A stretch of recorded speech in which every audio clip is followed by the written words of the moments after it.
Sanibonani ekhaya lamaphupho. Amaphupho ngabantu asho ukuthini amaphupho ngabanye abantu?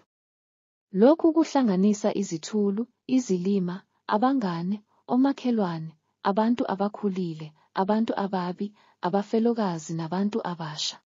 Amaphupho ngeladi noma isitebhisi. Amaphupho ngeladi, isitebhisi, ahlukene kabili, kanjalo futhi nezincazelo ezifihlakele kuwona zahlukene kabili.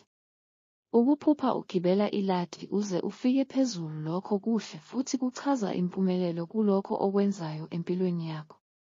Ngakolunye uhlangothi uma uphuphe ugibela iladi kodwa ugcine ngokuwa kulona, lokho kubi, kungase kubike ukuza kwesifo, ukufa, komunye oyilunga lomndeni wakho, nisale kahle.